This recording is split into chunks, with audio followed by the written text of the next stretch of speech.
So I honestly thought about not doing a spoiler review for Ozark Season 3, mainly because I left my non-spoiler review in such a good place, and I knew if I came back to it, I was just going to annoy people because I kind of came back around and ended up not liking this season that much. I still think it's possibly the best season, but it's a lot closer to the first two seasons that I had anticipated when I started watching.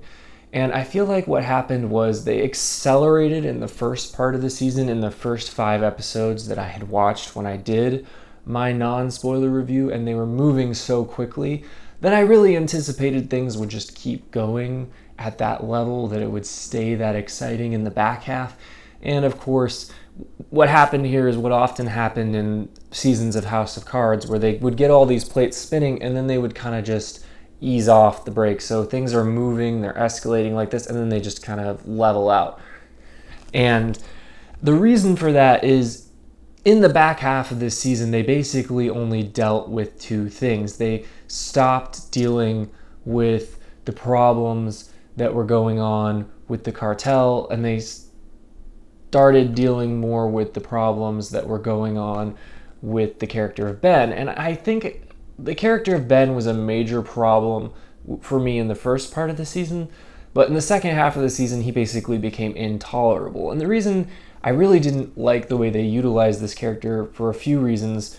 One, I never believed for a second that he was actually the brother of Wendy. He seemed too young for one thing, but I guess if they had made him much older, then he couldn't have been a love interest for Ruth, even though he was already way too old for her. But I felt like that relationship just never gelled as like a convincing human relationship. I get that it was intended to add to the stakes for Wendy, that it's not just a random person who is being threatened by their relationship with criminals, but it was her actual physical relative, her brother. But I felt like there were 2 ways they could have done this that would have been compelling, and they didn't use either of those 2 ways, and more on that in a sec. But the way that they did it, it dragged out, and it was instead of being like a bunch of tense, scenes, they kind of turned it into melodrama where it's like, well, he made this mistake and now he has to die, and what are we going to do about it? And they just dragged it out, because never for a moment did I think he was not going to die. I was like, of course he's going to die. And I think if knowing that, they should have done it in a more shocking way, or they should have done it in a way that challenged the Byrdes more as a family. But to me, the action that Wendy took at the end of season 2 when she had Cade killed was a lot more decisive and a lot more impactful on the character. Whereas here, they wanted this to be impactful because it's this family member, but because I never really bought the familial relationship between Wendy and Ben, it just didn't work for me. And it just ended up being dragged out in this prolonged episode where we just got to watch a lot of scenes with Ben, and I just hated the character and listening to him whine and moan. And he did such stupid things that led him to this point. And I feel like TV, I watched this on Game of Thrones Season 8 with Daenerys, and now here, where characters don't act like themselves, and then they do ridiculous things that don't seem like anything that they would do, and then we're just supposed to buy it because they have a mental illness. And to me, that's just stupid. And I hated the way they did Ben's entire plot line, and it really gummed up the end of the season and really bogged things down and slowed things down. And the other thing was, I was expecting there to be some shocking collateral damage at the end of the season, and the only person that was really unexpectedly killed was Helen. And honestly, the way that happened was the only unexpected thing about it, because when I was writing like a list of who do I think will they kill this season, because they, in a show like this, they're usually going to kill someone, I was like, Helen.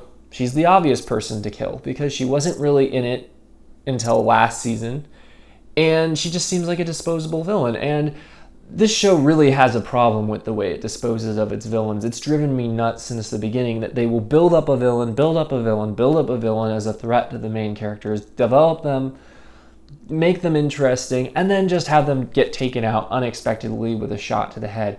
And I hate the character of Darlene, and I hate that she is still in the show. I would much rather see her die and just be out of it, because I hate the way that the character is portrayed.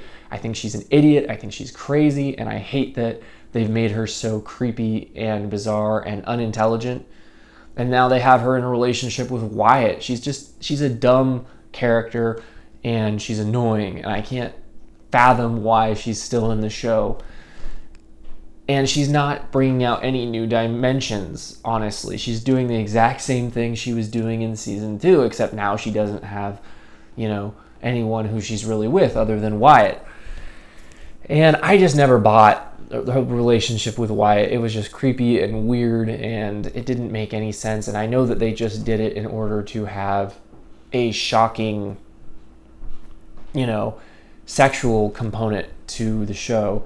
But I think it was just done to be weird and twisted and to get viewers' attention, and I don't think it really was an organic choice.